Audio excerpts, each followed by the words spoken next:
There we go. Man.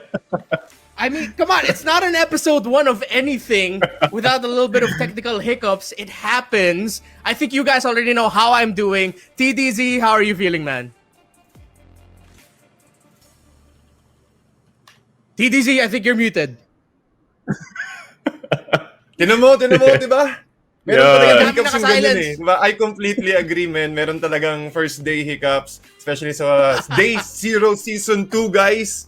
And I'm really excited to be part of the Day Zero again. And also with you guys. I'm doing great. Thank you so much. Ikaw na, Sumin. Kamusta? Ngayon na tayo magkasama sa Day Zero, pre. I know, man.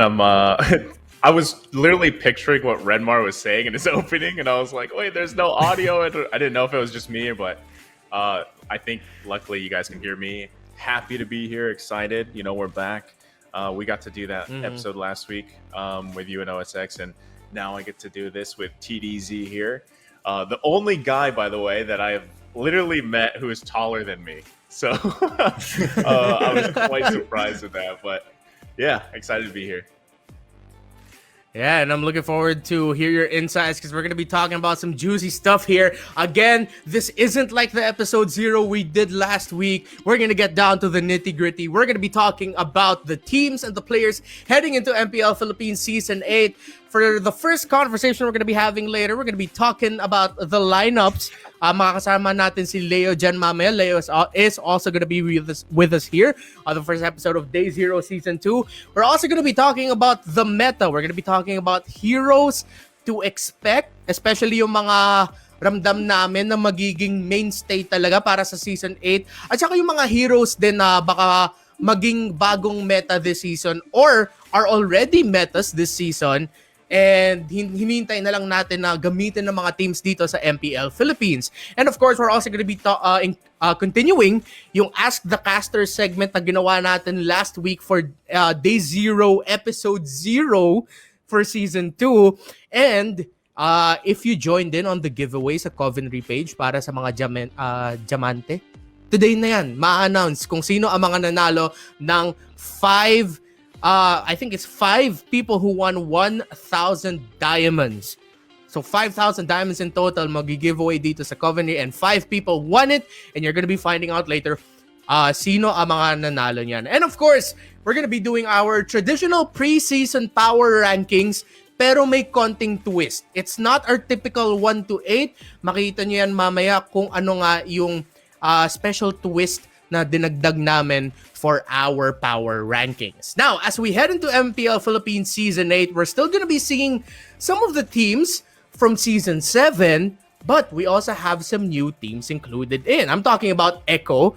EVOS has partnered with Nextplay. Omega Esports have taken the entire execution roster, and then of course they also added some amazing talents there as well. RSG-PH have made their landing here in the Philippines. And of course, TNC Pro Team enter the MLBB esports scene here in the MPL. Now, before we go on to our next topic, I just want to feel out like what you guys think about our new teams. Is there one team that you're looking out for na bago? A new team that you're looking out for this season, TDZ? That's a very good question. Para sa akin, siguro, I'm looking forward to Echo. Echo and TNC actually, pero TNC, since sila rin yung dating work Osterforce, ang ganda rin ng performance nila ng off-season, and I think those two, kung pwedeng pagkasya yun sa isang answer yun, Yeah. I'll go for Echo. All right, Echo and a little bit of TNC as well. What about you, Naisu? Yeah. Which team are you looking forward to out of the new teams? Out of the new teams, it's hard. I also agree with TNC.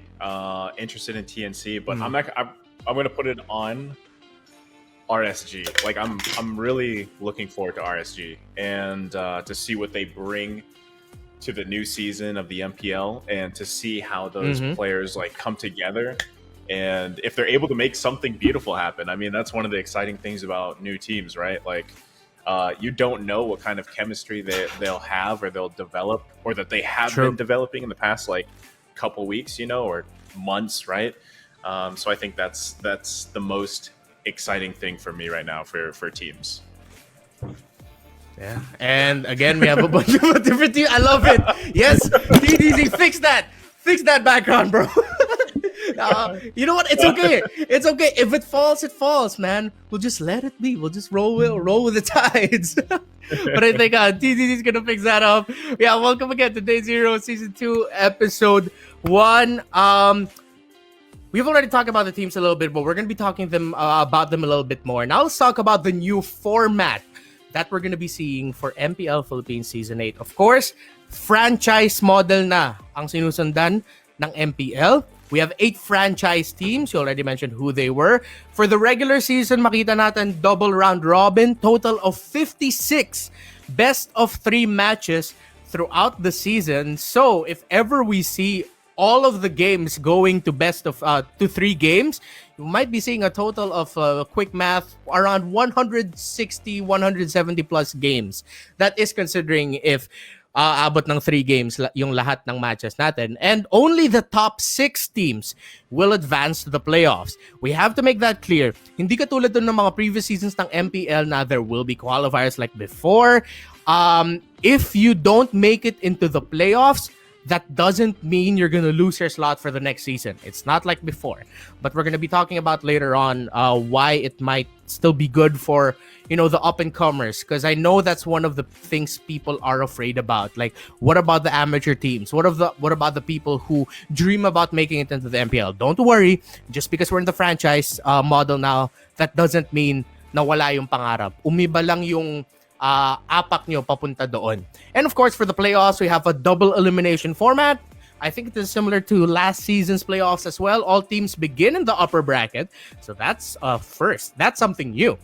It's not like there are going to be lower bracket teams. Everyone starts in the upper bracket. The top 2 teams will be seeded into the upper bracket semifinals. So that's sure to the upper bracket semifinals already for the top 2 teams ng regular season. And then we also have the grand final, which will be best of 7, while all other matches are the best of 5. That is what Season 8 is going to be like in the MPL. It feels like a fresh new start. TDZ, we've been part of the MPL from time to time for a long while now. I think since the days of maybe Season 2 or Season 3. How do you feel about this change? Because I know there are people who are scared about it.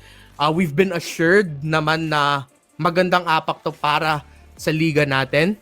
What do you think about the change into the franchise model? Well, isa sa mga pinamalaking impact dito yung sa mga amateurs na gustong pumasok into or mag-step into pro scene. So mas mahirap na kasi wala na yung qualifiers. So it might impact a lot when it comes to tingin ko community. Yun ang naiisip ko eh. Pero it's really good for the growth of the league itself. Ibig sabihin, mas maraming opportunity na mabibigay din when it comes to organizations. Parang ibang organized na sports. So it means merong growth. So yun pa rin yung inaabangan natin eh. So para naman sa mga community, sa mga amateur players na gusto mag-pro, tingin ko it's a big challenge for them as well na okay, you need to step up more, you need to do more, you need to achieve more or to practice more to achieve your dreams. So I think it's a big challenge, especially for both sides. So I think it's still good para sa atin. Yeah, and honestly, I feel like with the shift to the franchise model, there are even gonna be more eyes, especially dun sa mga coaching staff ng mga teams. They're really gonna be looking into the non-MPL tournaments as well to look for new talent, to scout things out. So it even more so, the non-MPL tournament scene becomes so much more important in the ecosystem of MPL here in the Philippines, because so many eyes are now going to be on the non-MPL tournaments. What do you think, Naisu? Yeah, actually, that's what I was going to say earlier. I mean, I agree with what TDZ said, but if you think about it, also being in a franchise league, it actually gives kind of that clear path eventually, leading into the MPL. Like you said, the eyes will be on that scene. I think it's already happening, actually. Like the eyes are on that amateur scene. And as you said, mentioning the coaches as well, how are they going to handle this? As a franchise, though, I think it brings a lot of opportunity, though, too. And it establishes more of a premier kind of feel to the MPL, and I think that's really beneficial in the long term. So I think over the next seasons, and this is the first time, right? This is the first season, so we'll see an impact there, but I think that'll develop with each season. So I'm excited to see that as well. Yeah, and it was also discussed with, I think, other media organizations as well covered the shift into the franchise model. We were told, and it's for sure we're going to be getting an MDL eventually. Not yet exactly sure when. However, the estimate was maybe for next season we'll already have an MDL. So the teams are going to be looking for players to fill out the slots for their MDL rosters, and then that's a way to break into the main MPL scene as well. But of course, MDL has its own prestige as well, and then at the same time, just how much closer the league is going to be working with the teams to make sure that they get a lot of opportunities to advance their careers, even outside of esports, and help them even grow more as personalities. I know the organizations we have now are doing that, but it becomes an even more, how do I say this? Parang mas maraming resources na din yung mga teams at saka yung mga players and the personalities associated with the league, because now everyone's working closely together. Because huwag niyo kalimutan, yung mga teams natin, the organizations, they're stakeholders in the MPL now. So, looking forward to see how this first season under the franchise model will work. Okay? Don't go anywhere, because in a bit we're going to be talking more about the teams, getting to know more about MPL and what we think we should look out for in terms of the heroes and the picks as well. And don't forget, later on, we're going to be announcing the winners of the giveaways. And throughout the episode, you can comment, because we're going to be going through the comment section. Actually, pupunta na ako sa comment section right now so we can have some shoutouts out there. Then magpo-post din kami ng poll. May poll kami mamaya, at saka yung tanong, who are you more excited for in MPL-PH Season 8? The rookies or the veterans? So be ready to answer that. Shout out to Miguel Angelo Derain. What team do you think will shock MPL S8? I think we're going to be dwelling a little bit on that when we talk about our power rankings. John Paul Ignacio, what's up? Mark Sherwin Aureliano.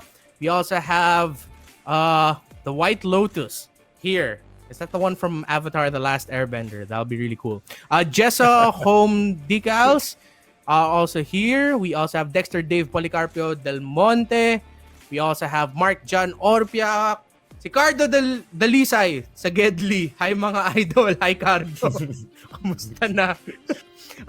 ST Archer's also here as well. One of the talents here in Coventry.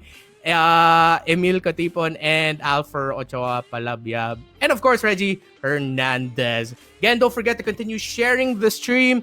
Coventry's Day Zero Season 2 Episode 1 will be back after a short break.